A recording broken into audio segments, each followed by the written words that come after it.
Teenage Twilight fans don't just hunger after Rob, Taylor, and Kristen. There are more tween idols taking over our screens.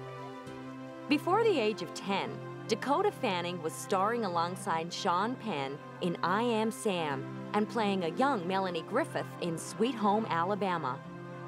4 years later, she was mixing it with the big names in the film industry, starring alongside Tom Cruise and being directed by Steven Spielberg in War of the Worlds. She was already sounding very grown up.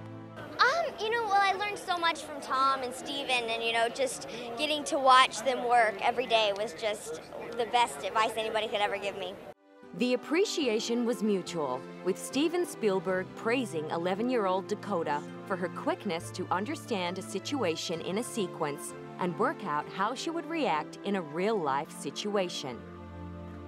The following year, her starring roles in films like Charlotte's Web earned her $4 million and helped her to become the youngest member of the Academy of Motion Picture Arts and Sciences. At 12 years old, she began graduating to more grown-up roles, playing a victim of abuse in Hound Dog and a teenage clairvoyant in the sci-fi movie Push, along with Chris Evans. You always at some point kind of want what you can't have or want what someone else has, and I think this movie kind of shows you the downside of that and how it can also be kind of bad.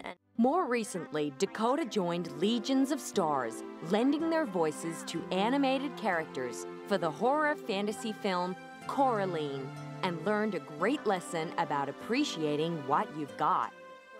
But then, Dakota Fanning has perhaps achieved more goals than your average teenager, and since joining the Twilight cast as Jane in New Moon, she looks set to keep making those dreams come true. Another star who has grown up before our eyes is Daniel Radcliffe, who was just 12 years old when he faced the media at his first press conference to promote the first film in the Harry Potter series. Since then, he's become one of the most recognizable stars of young Hollywood, not to mention one of the richest, reportedly earning around $2 million for every year of his life so far. At the age of 18, he and his Harry Potter co-stars literally cemented their status as teen stars by leaving their mark outside Grauman's Chinese Theater on Hollywood Boulevard. Thank you all very, very much for coming. This is truly amazing to join people like John Wayne, and just looking around at some of the other names here is remarkable. And so, thank you for letting us do this, everybody. Thank you very much indeed.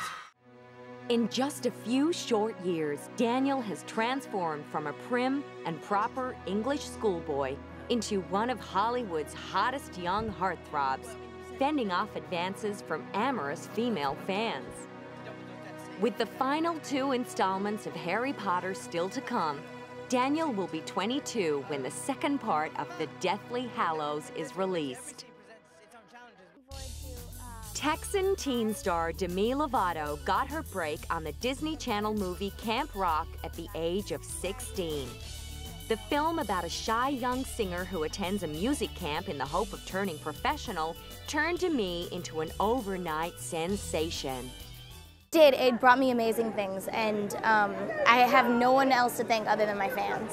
I mean, Disney Channel too, but Disney Channel wouldn't even be big without fans, and so I have them to thank for that. So it's really changed my life, but I think that I've just become a little bit busier rather than it changing my life completely.